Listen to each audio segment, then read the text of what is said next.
Hi, I'm Miranda from the Wayne Public Library, and today we will be learning how to knit. And the first thing we'll learn today is going to be the long tail cast on. Casting on is just putting the first stitches you need onto your needle. Alright, so the first thing we want to do is make a slip knot, and that will be the first stitch that we put on our needles. This is the end of our yarn, and we will go back approximately 18 inches, and that's where we will make our slip knot. So this side is a side with the cut, this is a side with the ball on the end. So we will just wrap the cut end over the other side and then pull it through just like this. Okay, and this is our first stitch, so you can just pop that onto your needle.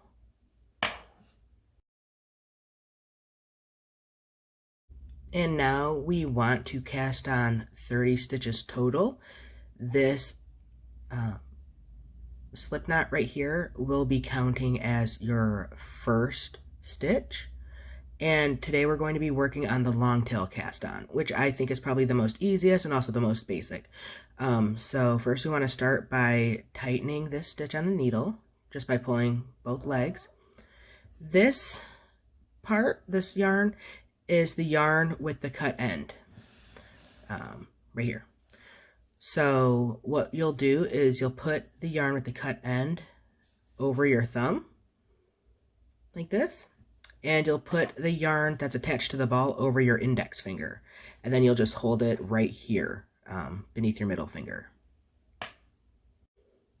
Now to make our second cast on stitch, you want to hold the first stitch, and so the yarn that's over my thumb is the tail with the cut end. So you'll lift that up over, and you'll go beneath your thumb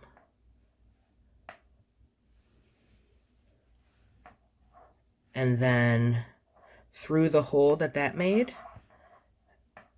over the yarn, and then under the yarn that's over your index finger, and then through the hole over your thumb, okay? So that's your second stitch. Okay, so let's try this again. So we have our first two stitches. We have the tail yarn over the thumb. Over here, we have the yarn, the working yarn attached to the ball up here on the index finger. So up and then over. It's hard to get this on camera, but you're going over and then over that yarn and then under, okay? And then over that and then through here. All right, so let's try this one more time, okay? And hopefully I can get it a little bit better on camera.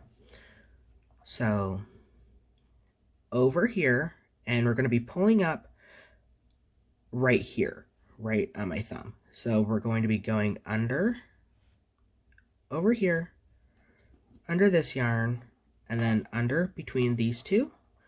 And then we're going over the index finger yarn, and then under that, and then pulling that through that loop that we made on the thumb. Okay, so that's our first 4 stitches. And cast on 30 stitches, and make sure that you keep your tail yarn over your thumb, okay? And then I'll meet you here at the end of that row. Okay, so these are my first 30 stitches, and as you can see, the tail got quite a bit shorter, and that's because we were wrapping it around the working yarn. Knitting is primarily made up of 2 basic stitches. So you have your knit stitches and your purl stitches. And the purl stitches are essentially knit stitches that are backwards. So if you do a knit stitch, if you flip your fabric over, it will look like a purl stitch. And a lot of the basic patterns that you'll find online and in books will be mostly made up of those 2 stitches and variations of those 2 stitches. Knitted fabric has a right side and a wrong side. So the right side is going to be the side that is supposed to be shown out while you're wearing something or displaying something, and the wrong side will just be the back of those stitches. And then there's also 2 basic fabrics. There's, hundreds and hundreds of different fabrics and stitches that you can do. But the two basic fabrics are going to be stockinette and garter stitch. Stockinette stitch, one row is going to be knit, and then when you flip your working stitches over and you work on the wrong side of the fabric, then that row of stitches will be purled. So when you're all done, because the right side is knit and the wrong side is purled, it will just look as if every stitch is going to be knit stitches, because you're doing the reverse on your purl rows. And then garter stitch, you will actually be knitting every stitch. So you would knit one row, and then when you flip your work over to work on the wrong side, you will also be knitting that row. So you will just knit every row, and when you see that, you'll see that it has a bumpier fabric because you're alternating rows essentially. With these first 30 stitches and our first sample block, we're going to just be knitting a basic garter stitch square. And remember, garter stitch is one row knit, and then once you flip it over, the second row is also going to be knit on the wrong side. So to do the garter stitch, you only have to know the knit stitch. Now these are the stitches we just finished, and to get started on the second row, all you do is flip your needle over. And now this needle is going to be holding the stitches or the fabric as it's being built up and elongated. And then the second needle will be the needle that you'll be using to make the new stitches. Now there's two basic styles of knitting. There is English style and continental style. Continental style is my preferred way of knitting, where I create my tension with my working yarn, which is important because that ensures that your stitches aren't really loose or really tight. I wrap a couple loops around a finger, and then I hold the working yarn, that is the yarn attached to the ball, in my left hand. And the other kind of knitting is English knitting, which would be, sometimes it's called throwing. So you would work your stitches like this, but you would also hold the yarn in the right hand and loop that around the needles as you work.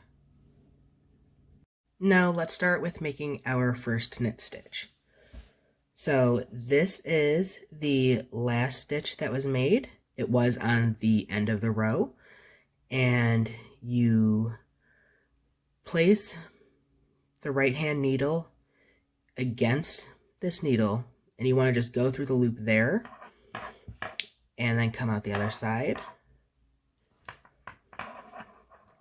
And this stitch has gotten really loose, but it'll help you be able to see what's actually happening. And then you take your working yarn, that is the yarn attached to the ball, and you'll wrap it around the right hand needle right over here, okay? Just like that. And then you will pull that loop through that stitch, and then you can push your previous stitch off the needle. So like I said, this is a very, very loose stitch, but hopefully you'll be able to see how that stitch was made. We'll do another loose one so you can see what it looks like. So right above this little bump right here, I'm going to go against that needle, through the loop, and then wrap your needle with your yarn, then pull that through, okay? And then you can do that for the whole row. Now this is the end of that row. And just like last time, because we're doing garter stitch for this sample block, you will just be repeating the same knit stitch over and over again until you have roughly a square size sample, okay?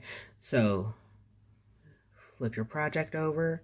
You want to make sure everything's lined up on the bottom, that your working yarn is behind your stitch. And then you can place your needle into that first stitch, and then just keep working back and forth over and over again until you get a square. And then I'll see you at the end for binding off.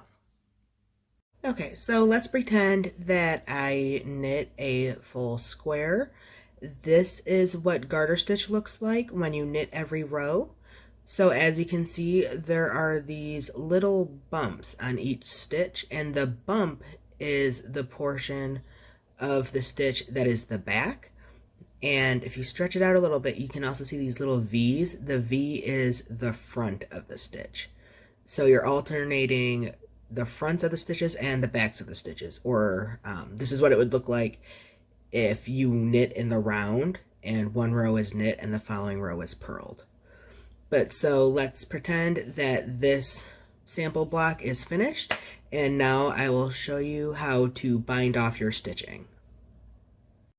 Okay, you'll start off by knitting your first 2 stitches.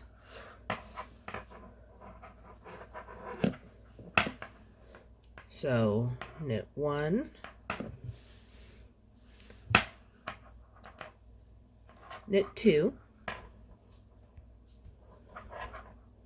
and then what you'll do is you will pull that first stitch right here over this stitch.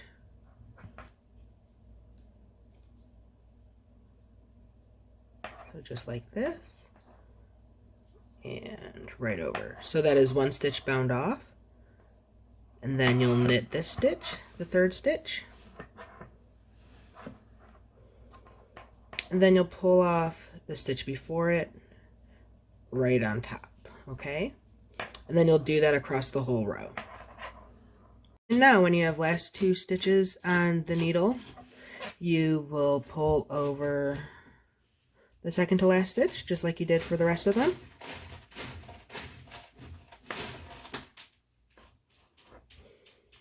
Just like this. And then you can cut your yarn from the yarn ball. And then you can pull this last stitch a little bit loose, just so you can grab the tail through the stitch.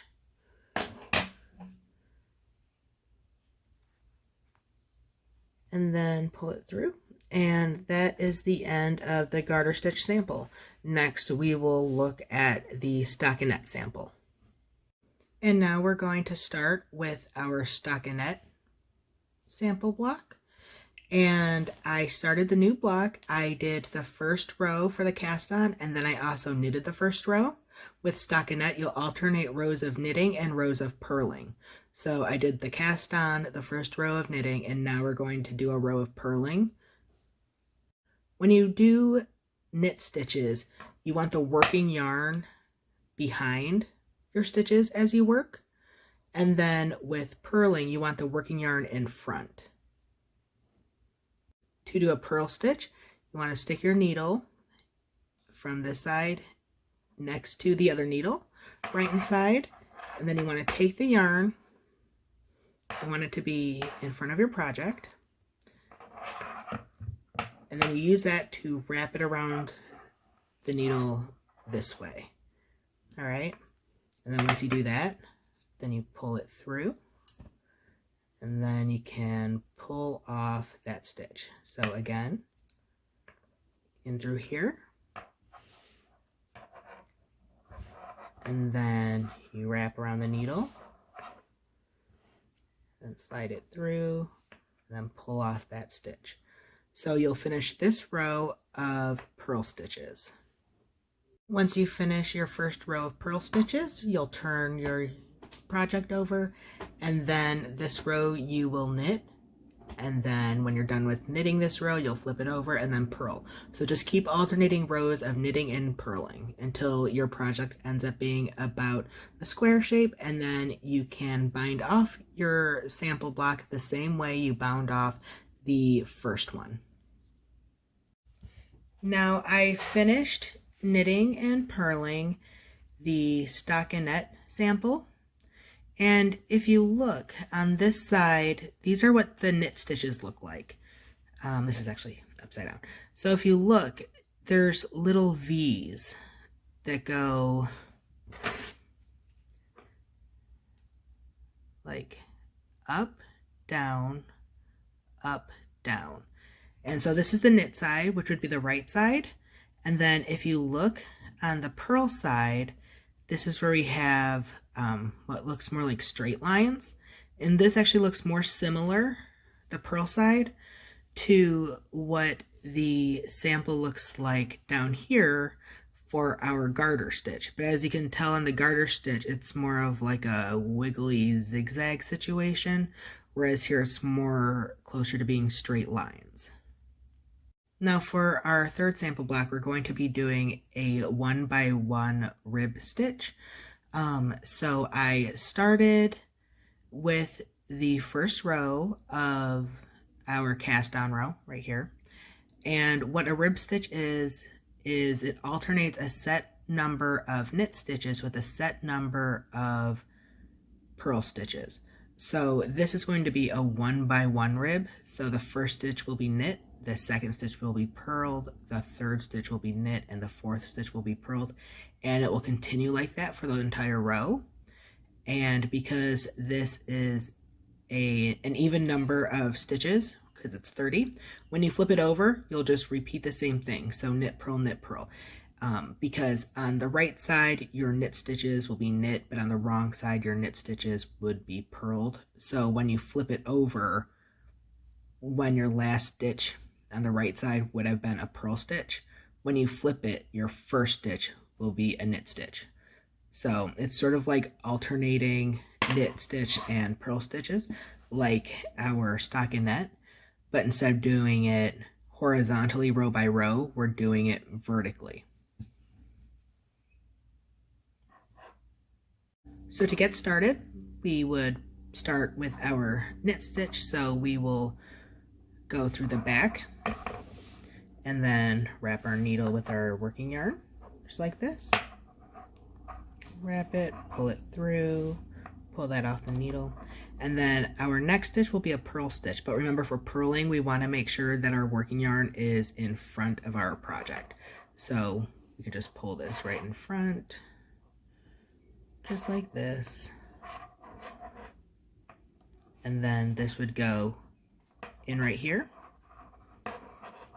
and then wrap it this way, and then pull it through, and then pop that off the needle. So you just want to alternate these two stitches for this entire row, turn, and then repeat. After binding off, this is what the 1x1 rib looks like. As you can see, it looks pretty similar to the knit stitches, but the stitches almost look larger. What it is the knit stitches pop up and the purl stitches go behind. So if you see, it's also pretty condensed. Like it looks, like this looks like a denser fabric, but this looks smaller. But if you look, it's very, very stretchy fabric as well. Okay, compared to this is much stretchier because it has those purl stitches on the other side. These are the 3 samples that we knit. This is the garter stitch, and it's the same on the front and back. This one right here is the stockinette. This is the right side with the knit stitches, and this is the wrong side with the purl stitches, and this is the 1x1 rib. Each kit will have enough yarn to make squares instead of these silly little rectangles, but I hope you enjoy. Thank you for joining me today, and I hope you have a great day.